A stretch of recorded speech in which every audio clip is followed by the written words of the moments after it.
Hello guys!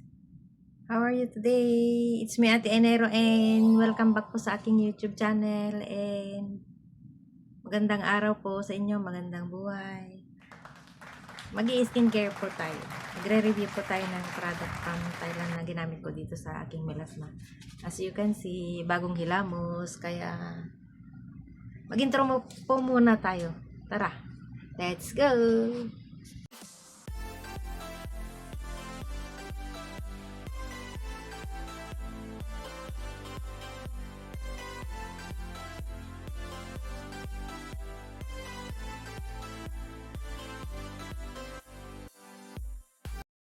So, yan nga po guys. Meron akong ginamit na product from Thailand. And gusto ko pong i-share sa inyo yung experience ko within 1 week na ginamit ko po ito. So, ito po siya, oh. Mayong po siya. Mayong ang pangalan niya. So, meron po dito nakalagay na tatlong cream. Yung iba siguro alam na ito. Pero, gusto ko pong i-share yung kakahilamos ko lang po. Kasi lalabas po ako. Magbabaon po ako sa alaga ko. So,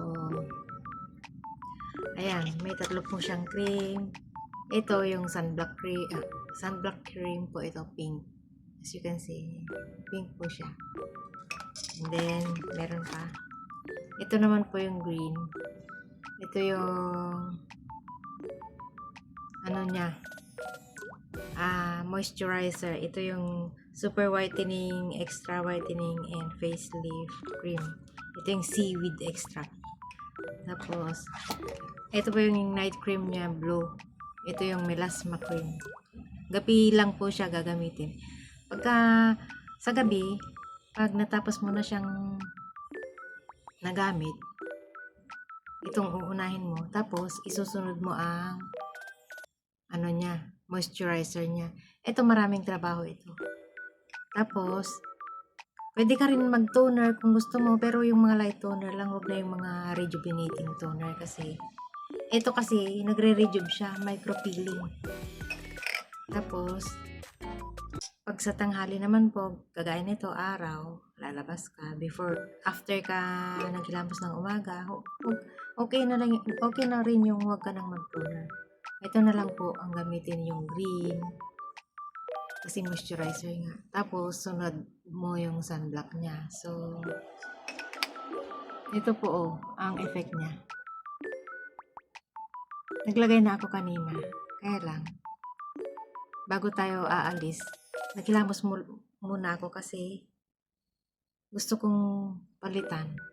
Kumbaga, hindi ko napapatungan kundi papalitan ko.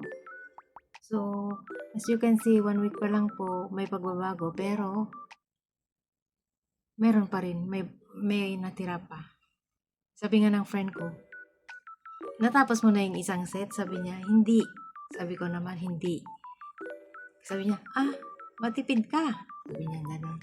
Sabi ko, ayoko naman na biglayin kasi the more na naglalagay ka ng mas marami nito, magbabakbak din siya. Pero hindi mo siya nararamdaman kasi ang skin ko kasi, oily skin. Mga pagka nilagay mo siya ng kunyari 20 minutes or 30 minutes na ang napapalipas, nag-oily siya kahit sa tanghali. Sabi ng mga alaga ko, your skin so shiny. Pwede daw magsalamin. Sabi ko, ganyan talaga. So, and magulo ang buhok. Alam nyo, pagka gising ako ng umaga, hindi na ako nagsusuklay. Ginaganyan ko lang siya. Pinupusod sa ipit. Ginaganyan ko siya. Ganyan. Pero ayusin natin yan mamaya. Tara, tayo, mag-skincare. Tingnan nyo guys, meron pa. Pero, sa experience ko, na 1 week na journey ko dito, tingnan nyo, green siya. Yung 1 week na journey ko sa mag-a-apply nito, natutuwa ako kasi may pagbabago siya. Nag-light siya. So, ayan nga po. After 1 week po ulit, after maybe 2 weeks na natin siyang nagamit, i-review ko ulit para alam nyo kung paano. Ewan ko lang kung sa Pilipinas may mabibili nito kasi Thailand shop ito eh. Kung sa Hong Kong marami. Sa Pilipinas, ewan ko lang. Meron siguro sa mga Shopee, ganun. Pero, may nagsabi kasi na, padala mo kami rito sa Ilocano. Pauwitan na kami. Pero, tingnan natin. Matagal pa naman kasi tayong magbabox. So, hindi muna. Pero yung friend ko, talaga na-amaze ako nung una kong nakita na hindi ko pa alam na ito yung ginagamit niya. Kasi, noong mga 2020, parang gano'n. Bumili ako nito kasi nagtanong ako dun sa shop na nagtitinda ng beauty product. Sabi ko, ate, anong mabisang gamot sa Pekas? Kasi medyo malala noon. Sabi niya, ito Mayong. Mayong nga. Baka naman magiging ganito yung mukha natin. Huwag naman. Gusto lang natin ma-achieve yung lightness ng Pekas. Hindi pa naman 100% na natanggal, pero andun, may natatanggal siya. Nagla-light siya. Numinipis.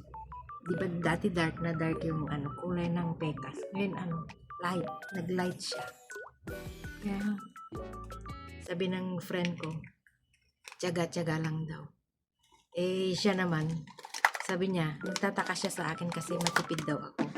Sabi ko, ayokong biglain yung skin ko kasi first time nga niyan makaranas.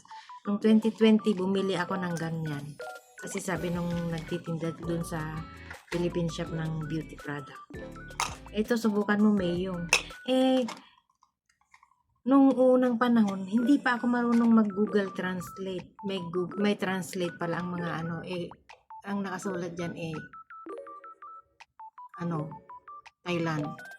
Tapos dito, lahat Thailand. Tapos dun sa leaflet niya sa loob, Thailand. So, ano kaya ang gagawin ko dito? Ano kaya ang step 1, step 2, step 3? Kaya ang ginawa ko, tinapon ko, kabibili. So, may napanood din akong mga reviews na parang may authentic at may fake. Kaya ingat-ingat po. Yung authentic yung blue niya, yellowish yung nasa loob niya. Tapos, yung green niya, light green din siya yung authentic. Tapos yung pink, okay lang siya. Tapos, ang fake nakita ko dun sa isang review. Yung blue, as in, ang kulay niya, dark blue yung cream niya. Tapos yung green, dark green ang cream niya. Kaya, ano tawag dito? Parang kinakabahan ako, baka hindi original yung nabili. Pero, nung tiningnan ko ito, kasi medyo mahal ang pambili ng friend ko, 100 yata ito. Dun sa ibang shop, mga 60, 70, parang ganun. Pero tingnan natin, matry nga bumili doon. Dun sa may sabing 60 or 70. Para tingnan natin kung orig ba yung nasa loob niya. Dito sa Central, maraming nabibili dyan at nagbebenta. So, I'll see you guys next time to my journey on my melasma. And maybe after this, kung okay na, mag-okay, i-stop muna natin. Baka magiging ganito kasi yung mukha natin. Charot. Ay, kumbaga, ipahinga natin yung skin natin. So, hanggang dyan na lang po. Bye-bye. I see you on my next vlog. Thank you.